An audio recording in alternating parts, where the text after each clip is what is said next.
All right, so I've seen a lot of people asking a lot of questions regarding mounting sprockets onto a disc brake wheel. So I figured I'll address it in a short video. Here's a beach cruiser wheel that I have laced on this disc brake hub right here. And these are your traditional sprockets. These two are pretty darn common. They come in 99.99% of the kits. And then you have a specialized disc brake sprocket right here. Now, what are the perks of installing a sprocket using the disc brake holes on a hub? Well, there's primarily three types of mounting methods for your sprockets. There's the rag joints, the pineapple joints, there's the hub adapter, and then there's the 6-bolt disc brake mounts.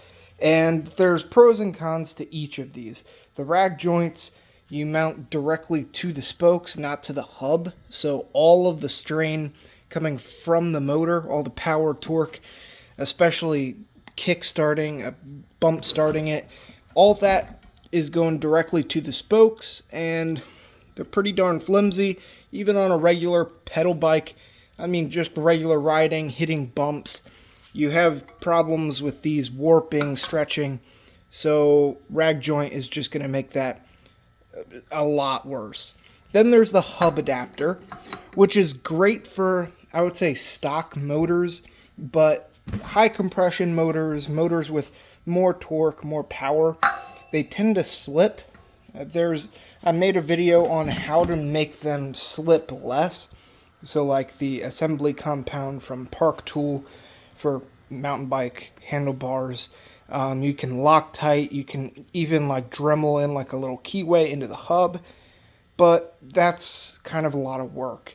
And you can only use, you can really only use sprockets that are 36 tooth and larger, because you have these 3 holes right here that work with the hub adapter right there like that. So if you want to run a smaller sprocket than 36 tooth, you can't use it because the sprocket will be too small to mount to there.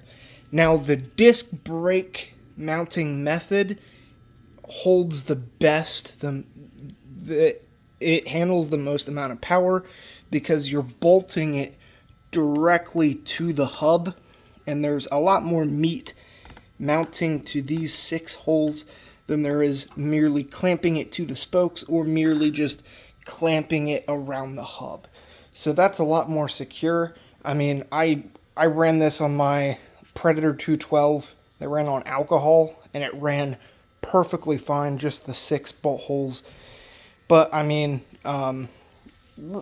so anyways, but I would really say the only downside to mounting a sprocket to these disc brake holes right here is that there's less adjustability.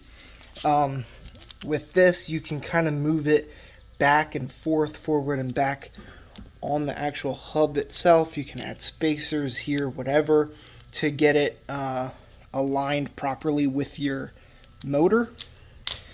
But when you mount it right here, most of the time, 95% of the time, people have issues where it's too far away from the wheel, and it's like probably an inch too far out that way from lining up with the sprocket on the motor. So the chain is like really crooked, and if you go to try it, it'll just mess up your chain. It'll mangle it. So a lot of people get stuck at that and they kind of freak out. And of course you can take these spacers off and you can mess around with that however you like to get this sprocket in that way further in order to line up with your motor. But how to do it better, how to do it easier, and get the sprocket actually closer to the center is with one of these offset adapters right here. Now, I don't see a lot of people using these, and at the time of making this, It was completely hypothetical, but I used this on the Minarelli bike and it works great. I mean, the Minarelli bike, I haven't really ridden it. It's been down for the count for probably 2 years now. I didn't film a whole lot of videos, but that's completely besides the point of this. So how I did it, I used one of these with the round bolt holes, but you can also use one like this. And all it is you just kind of cut the center out here so it'll slip. See this indent right here?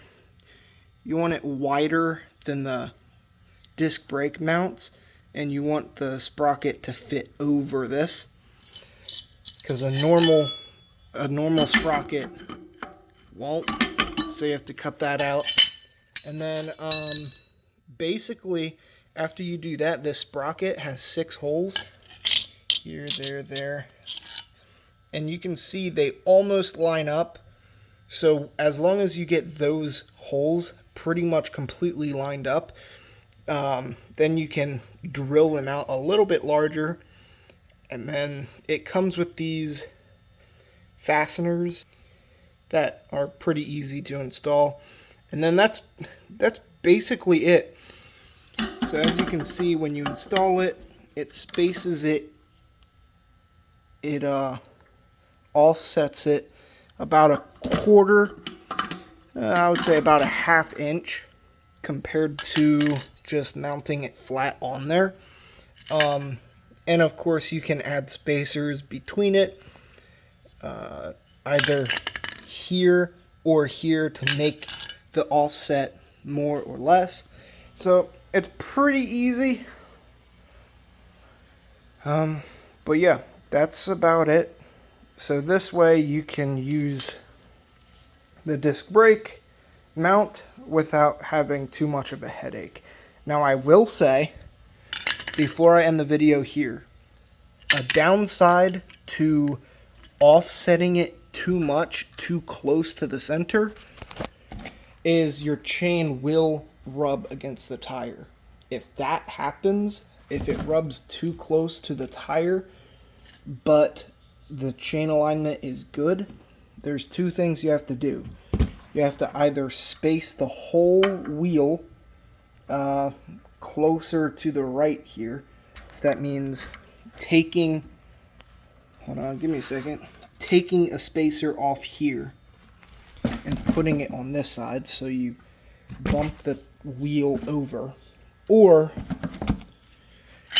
you loosen all of the spokes on this side, on the left side, and then you tighten all the spokes on the right side. And when you do that, as long as you do them in the proper increments, so loosen this side by 1 turn, tighten the other side by 1 turn, you won't have to like really re-true it or anything like that. It'll keep its trueness. But yeah, I know I haven't filmed a lot of videos for a while.